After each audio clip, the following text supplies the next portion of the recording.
Conflict is one of those things a lot of us try to avoid, especially as moms who are already touched out, tired, and juggling everything. But what if conflict wasn't something to fear? What if it was something actually a doorway to deeper connection, more emotional safety, and healthier family relationships? Today, I'm really excited to have Marielle Melling with me today to talk about how conflict can actually shape stronger families, healthier communication, and more emotional safety, and even in the busiest seasons of motherhood. So during a crazy season of life, Marielle found peace by radically prioritizing deep relationships. And now she helps parents get on that same page as their kids. So they exchange those closed doors and battles for closeness and cooperation. And that means everyone wins. She's the founder of Extraordinary Family Relationships and the author of Peace Amidst the Mayhem and the Butt Book BUT. As a mom of five and her own best guinea pig, Marielle is committed to lifelong learning and doing life on purpose. And that speaks dearly to my heart. So welcome, Marielle. Thank you. Thank you, Amy. I'm excited to be here. I'm so excited to have you. And we connected right before the summit last year. You were part of the Whole Wellness Mamas Summit. I was so excited to have you. And some people might be listening and going, oh, I remember Marielle. But for those that are meeting you for the very first time, can you share a little bit about yourself? Absolutely. Yeah, you shared a little bit there already. I could add my degree is in health education. I am a teacher at heart. I love that. And um, saying there 5 kids, that's a big thing in my life. So I get to be the mama of 5 wonderful kiddos, and that keeps us pretty busy and learning all the time and loving it, really. Motherhood, I always say it is the hardest job I have, but also Yeah. the most rewarding. So I only have two. So five, I can It imagine you are once you have learning all one, the you're a time. Okay. full-time mom, so it's not a comparison game. So I know I personally don't like conflict. So when we said, yeah, let's talk about conflict, I was excited about it because it is a huge part of life. And I'll say I've come a long way in dealing with conflict and being okay with it and embracing it. Plus, I'm hoping that after today's conversation, people that feel like me will be less fearful of it and embrace it a little bit more too. So can we start with what is the role of conflict in our relationships? Absolutely, yes. So it's really helpful if we think about conflict in general, right? And the way that we feel about conflict and our history with conflict, because at the heart of it, we all have these beliefs about conflict, and that's going to come out in the way that we handle these situations.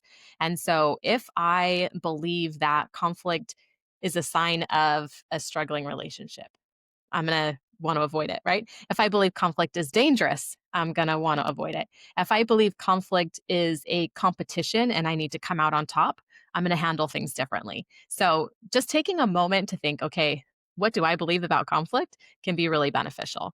And that's actually a great place to start because the research shows us, and then I've seen this play out since I learned this, that when we are in hard moments, so when we are frustrated, when we are sad, when we are lonely, when we are in any of those things that feel icky or hard, we are actually like subconsciously seeking out who can I count on right now? Who is going to be there for me? Who's going to help me? And so those hard times are actually a beautiful opportunity for bonding because we do end up creating strong relationships when we find people in those times that we can rely on. And so, if we instead of seeing conflict as something to be avoided or something to win, but instead as an opportunity to connect, we're going to approach it really differently and we are going to create that. We're going to create that opportunity to connect. So conflict can either be, and this is the important thing, like it's not the presence of conflict. We are humans. And so we are absolutely going to disagree and we're going to rub each other wrong. That's part of being human. So it's not the presence of conflict that determines the health of our relationships. It's how we handle that conflict. I love that. It is a normal part of life, Yep. whether we want to embrace that or not. Yeah. Yeah. And as we think about conflict and what we believe about it, we can probably imagine or remember the ways in which conflict was handled well or handled poorly, especially with, like you were saying, how we each believe or how our upbringings, our cultural backgrounds, there's just differences in how we each are. And they show up in how we approach and handle things. So, can you give more examples of what that looks like in reality when things are handled poorly or well? Yes, yeah. So in general, kind of like big picture, we might have a spectrum that you could think about with the way that we handle conflict. And on one end, it's going to be conflict avoidant. Okay. And the problem with that is that if we don't handle conflict, then things are not going to be aligned in the long run. Right? Like we're not going to be able to get on the same page as people. We're not going to feel authentic. We're not going to feel like this is a relationship that I can be safe in because we're not heard, right? If we're always avoiding conflict, the root causes of that conflict just stay in place and things never get better. On the other side of the spectrum, we have maybe you might call it confrontational conflict, right? Where it is a full on battle. And this is on the very extreme where you have violence and very unhealthy things. On the less extreme, but still not the ideal, we have this sense of having to win in conflict, right? In what I would say the healthy place in this continuum is where we are going to approach conflict as just a reality. We're gonna tune down like what it means about our relationship first off so that we go into it with a lower thermometer for conflict, right? And then we're gonna use that as a message. Like if I have conflict with somebody, that's an invitation for us to work something out. That's an invitation for us to get curious, to solve a problem, to see somebody else's perspective. And from that conflict, to also send this really important message that you can disagree with me. You can be in a bad mood. You can even be rude and hurtful and all of these things. And I'm still going to choose to be in relationship with you. And that is a really powerful way to choose to be for somebody else, right? That is an unconditional way of being. And we don't admit, we're not saying, if you're rude, we're not saying that behavior is okay and all these things. We're just saying, like, in all of your humanity, I still want to be in relationship with you. And now, from that foundation, let's go ahead and work out how to handle this in a way that we're both going to come out better. So that's the general goal that we're going for and the perspective, and then we can kind of talk about some of the details and how that actually plays out in real life if you want. Yeah. Well, so I think I was just reading yesterday, some people said, "Oh, we've never fought," like husband and wife, and they say, "Oh, we don't fight." And I was going, knowing that we were going to be talking about conflict, right? It's actually not bad. And maybe fighting Yeah, that's has a, a a bad, good word. yeah. Hmm. Hmm. Maybe it's disagreeing or like talking through things that we don't see eye to eye on. And Yes. I think coming from like an Asian woman background, I have seen either my mom or like other people, right, take more of this like subservient, more of that just do it kind of mentality. And that's also not me. So, it's kind of all these things that I am seeing as I grew up and understanding what do I want from my own relationship. And that is something that I could go off on a whole tangent because my husband is much more, if you want to say confrontational or open to conflict, he is much more of that, right? So we took a little bit of getting used to, but we're now able to talk through things if something is bothering me or something is bothering him, or like we just need things that are different. We're able to talk about it. So I think we're getting to a better space.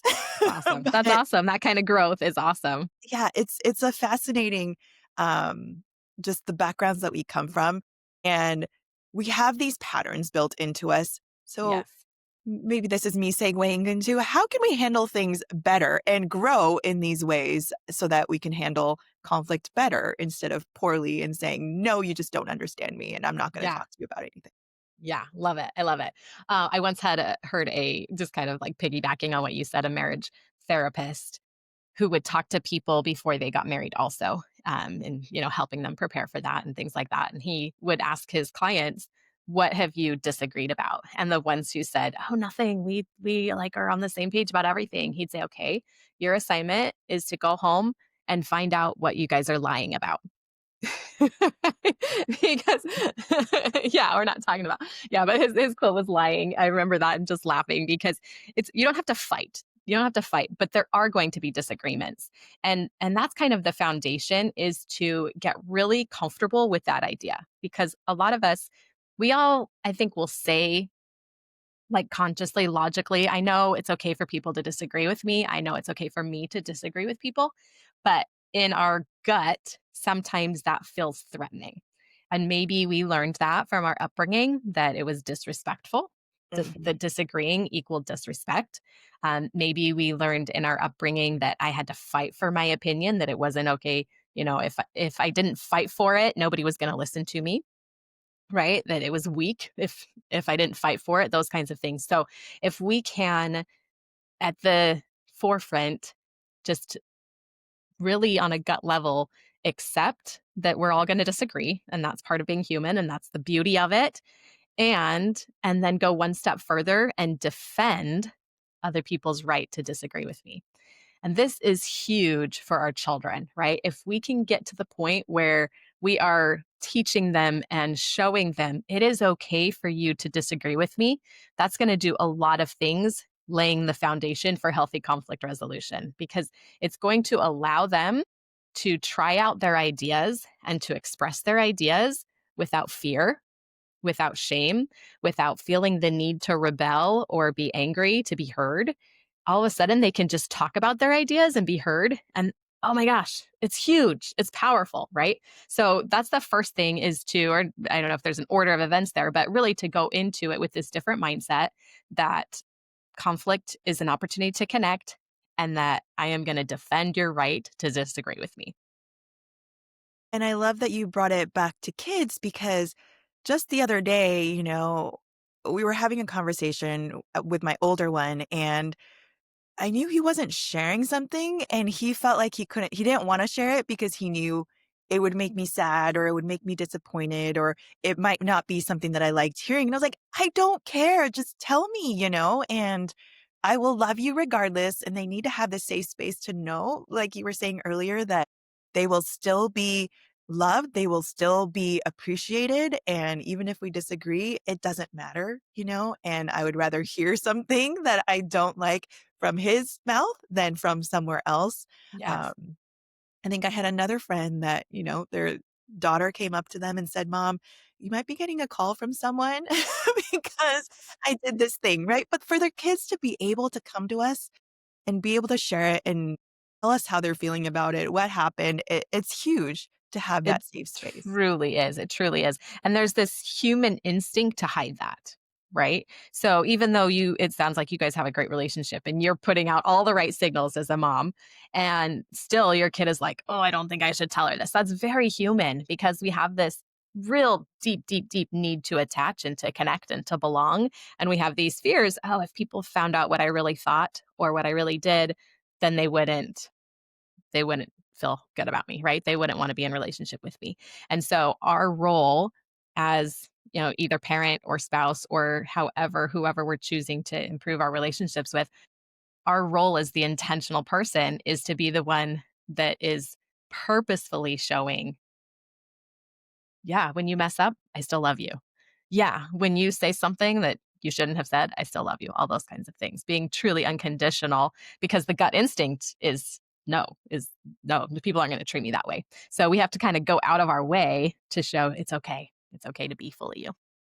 Yeah, and I like that you say conflict facilitates this, and it's kind of this way to get deeper connection because I if we're always agreeing on everything and if we're always, on the same page of everything or not rocking the boat, you also never know that someone will accept you if we Yes. do differ, right? Yes. And how we can handle those things. And I think you do come out stronger when you go through these things together and know, okay, this other person still has me, or, we might not see eye to eye on every single thing, but we're still good. We're still friends. We're still, partners. We're still whatever that role is, like you were saying. Yeah, exactly. That is the benefit. That's the beautiful possibility of handling it in these healthy ways. So I don't know, do you want to talk about some of those specifics now? Go Sure. into Yeah. the okay. So I generally teach high five in like both strengthening our relationships and then handling conflict. It applies to both. And so our little hand here helps us remember. But the first one is our thumb actions. And that is truly starting with ourselves. So, like we've started talking about today, what is my conflict style? What am I contributing to this conflict? How am I showing up?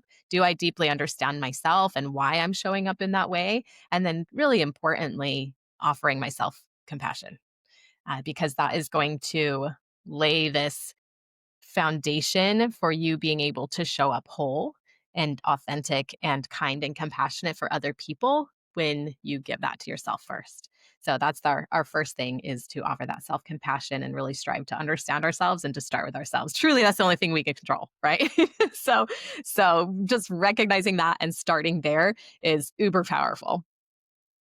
The second is our pointer finger, and that's pointing to the other person and really coming to understand the other person in a deep level. And for our children, sometimes that's understanding their development and what stages they're going through. They often don't even get it, right? So sometimes this is seeing something from an outside perspective. This is being curious. This is wanting to understand before being understood. And in a healthy relationship, both people will be heard. It is not, we get to walk together rather than subserviently one over the other, or dominating each other. But as the one who is doing this work intentionally, we get to line up in the back of the line and say, I'm willing to listen first. I want to understand first. And really importantly, with that, we are sending the message, like we've been talking about already, that around me, it is safe to be you. It's safe to share your real opinions. It's safe to have all of your emotions. It's safe to be fully you, and I'm in this walk with you. Yeah. So that's our I'm just pointer gonna finger. pause there real quick Please. because I think we were exchanging notes, and I was saying, I'm going into teenage years soon with my Yes. older one, and I you were love like, it. "I love teens," Yes. But there is I geek this out. there is this, oh my gosh, it's the teens, and it has such a bad rep, but I'm also kind of it's just this both, and it's this curiosity that I need to remind myself to hold of we're going into a new season of a lot of changes, a lot of transitions, and for both sides, right? Our relationship is going to change, but that doesn't mean it's gonna be worse. It's going to just look a little bit different, and Yeah. I hope I still get my hugs, but we'll see. Yeah, I know a lot of teens, and the majority of them are huggers. So you odds are good. And I think one thing to think about as you're going into the teen years that I love so much is it's this time of redefining identity on a very different level. Like, everything is amping up and maturing in the way that it should. Sometimes it's kind of messy in getting there, but it's a really beautiful thing because these kids are going to start choosing for themselves who they want to be and who they want to be in relationship with. So when our kids are little, we control a lot of their environment. They like instinctually are just driven to connect with us, and it's a different type of relationship. But when teens grow into their own being, it becomes a choice to be in relationship. There is something so powerful about using that human agency and using that power of choice to say, I want to be in relationship with my parents, and I want to be in relationship with you as my teen. And that it takes on this whole new depth that I think is truly beautiful and super fun. So I'm excited for you. We're gonna keep talking about it, and when I'm Yeah. trying to or almost losing my mind, I'll be like, "Mario, you said Yeah. you loved these Come on years." back. Alright, are we on the 3rd one? Yes. Yeah. Little well-placed tangent. So, um, the third one is our middle finger, tallest and in the middle, and that helps us remember what's most important. And so, it's so often it's easy to get caught up in the emotions. It's easy to get caught up in the actual thing that we're talking about, whether it is chores or, I told you that I asked you to pick up the kid, and no, you didn't, and all the things that right. When we go below the surface, it is usually something else that is the real problem. Maybe it's this feeling that I wasn't heard, right? Or the feeling that I was disrespected, or whatever else might be going on under the surface. Sometimes for our little kids, it's like they're just tired or they're hungry, or, there's all kinds of things that are actually going on under the surface. And if we can bring ourselves out of the details enough to find some perspective and say, what is most important here? We are going to be able to not only resolve the conflict better, but also prioritize the relationship. because at the end of the day, that's what we really want. And so I teach a little, I call it the butt mindfulness technique that helps us do that in the moment of conflict or disagreement and things like that. So it is very simple and yet powerful in that simplicity. So the first step is when you have that angst, that anger, that trigger feeling, is to simply take some deep breaths and let yourself feel it, right? We're not necessarily taught to slow down. We're not necessarily uh, given extra time in life to just breathe, but it's a really good thing to increase that little pause between trigger and reaction. So take that moment to deep breathe and to say, what am I feeling? Right? This is a huge emotional regulation secret to deep breathe and name that emotion. Simply let yourself feel it. I am feeling frustrated, right? So you're deep breathing, you're saying it, and we can go into the science, but it's hugely powerful in regulating emotions to do those two things, deep breathe and name it. And then step 2 is to find our but. My mom always said but stands for bottom underlying truth. And so in that moment, we're saying, you know what, I'm super frustrated that my teen is an hour late for curfew. But the most important thing to me is that we have a strong relationship, right? That is really the most important thing to me. Or so you get to find what that is that really matters to you in that moment. And then the third step is to therefore make an intentional choice. So I'm feeling frustrated that my teen is an hour late, but the most important thing to me is that we have a good relationship. So I'm going to hug them. I'm going to say I'm grateful they're home safe. And then I'm going to say, we're going to talk about this tomorrow. Okay. And that might be the intentional action. So, the butt mindfulness technique really helps us find our priority and stay on centered on what matters most in the heat of the everyday moments. That's the third thing.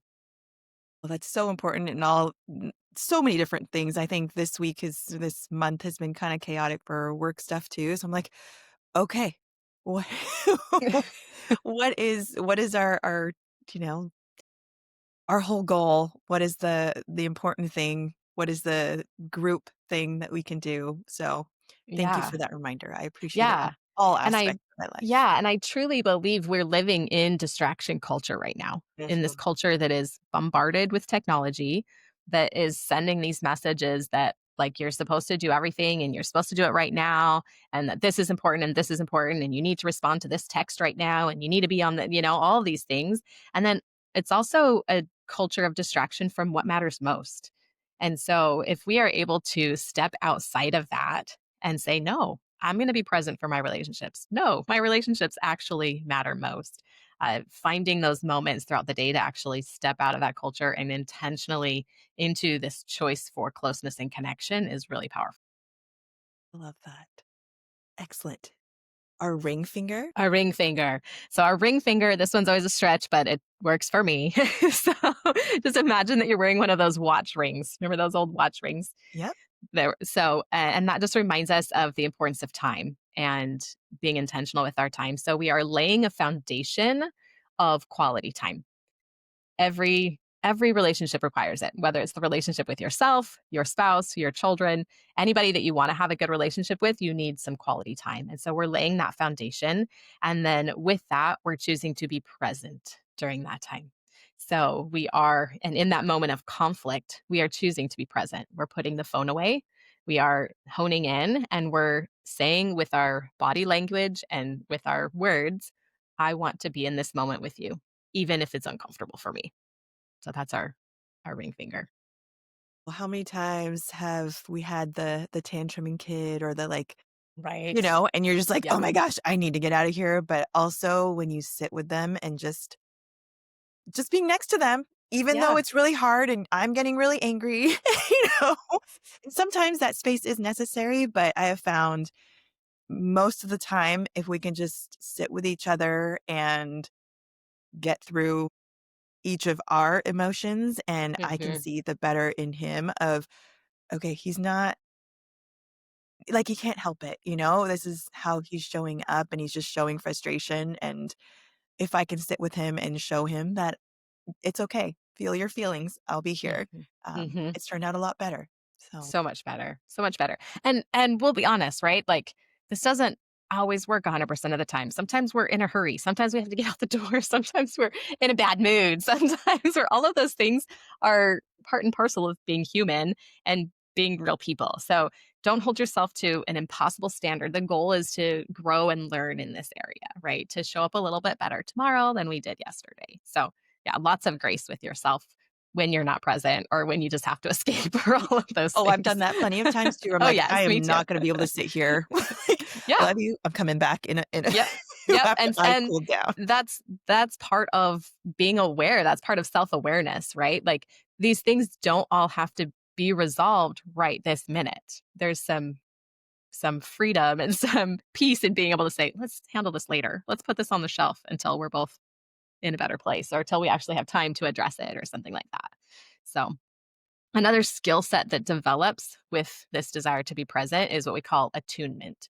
And this is the ability to kind of recognize what's going on with that other person, right? So these kind of go together in understanding the other person and then being present with them. Because if somebody comes into, let's go back to like the curfew example with your teen. If they come in an hour late and you already know how you're reacting from this place of fear and the anger about the disrespect, you're gonna miss out on a really great opportunity.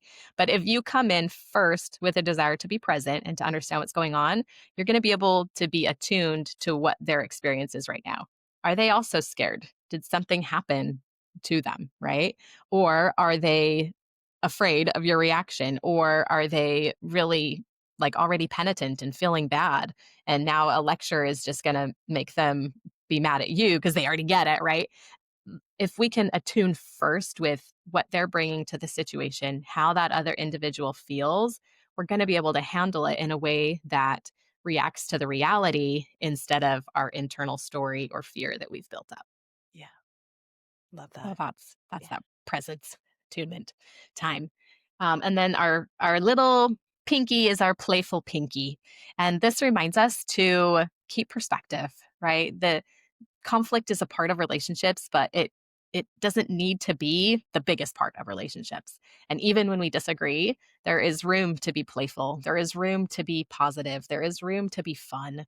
I tell this a lot because I don't know, maybe I'm the only one who's never thought it, but I remember at one point thinking about one of my kids and asking myself genuinely like, would I want to hang out with me right now if I was my kid? Mm. And the answer was no. I was like, "No." I had gotten into this pattern of nagging too much, and it was well-intentioned, but I thought, "No, I wouldn't wanna hang out with me. Like, why would I expect my kid to want that?" And so, we really do wanna make our relationships a place that our kids want to be and to base it on positivity and fun and play and recognize, like, don't take yourself too seriously. It's okay to admit that you're wrong. It's okay to admit that you handled that poorly and bring that little playfulness into that relationship and even into that moment of conflict when it's appropriate. I love that you shared, that part about it's okay to admit that you're wrong. It's okay, because nobody wants to hang out with someone that never thinks they're wrong or can't Yeah. admit that they did something, right? So Yeah. whether it's kid or adult, nobody, if you don't want to hang out with that person, then don't be that person. Don't I be like, that person. Exactly. Yeah, kinda going back to ourself again. yes, yes, yeah, full How circle, am I right? contributing? Yeah. Yeah, yeah. So you know that at Whole Wellness Mamas, we love leaving people with a very tangible action step because we've talked about a lot of different things and a lot of things for people to absorb and digest. But what is a challenge or one recommendation you have for people to go do today to test these things out a little bit? Yeah, I love it. So I'm gonna give people 2 because then they can pick and choose. One would be to look at your own confrontation experiences and look at your own conflict experiences and just take a moment to reflect, to think about, do I use those to connect? Am I afraid of those? Am I always trying to be right in those? Am I trying to win or am I trying to connect?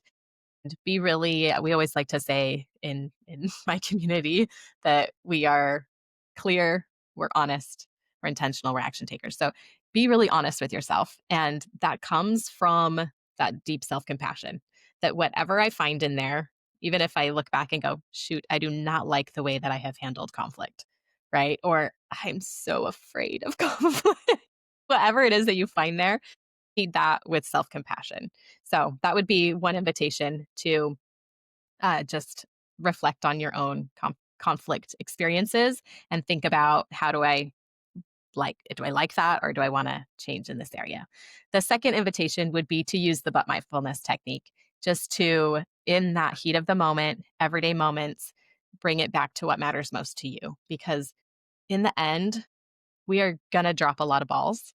We are going to make a lot of mistakes. There are more good things in life than we could ever do. Like the idea that it's just so easy to feel like not enough. It's so easy to, all of these things are really real.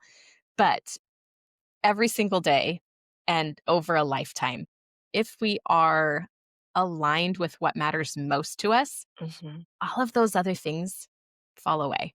And there's this incredible amount of peace that comes from living in that way. And so if you can figure out what it is that matters to you and then align your life with that and remember that in the moments of conflict, you're going to go to bed feeling really good about things and enjoying a lot more connection and joy and peace in your life.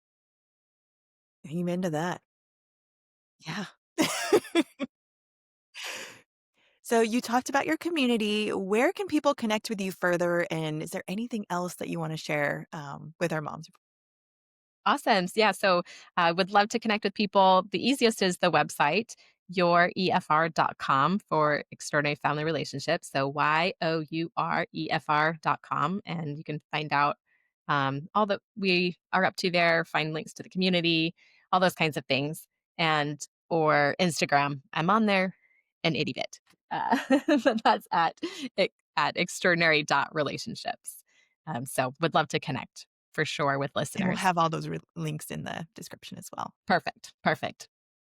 Yeah. So as far as kind of a parting thought for listeners here, I would say to go forth with compassion, to choose compassion. It like we've talked about today, there is so much pulling on us.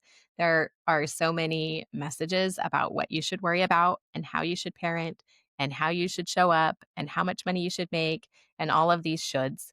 And at the end of the day, that stuff just simply doesn't matter.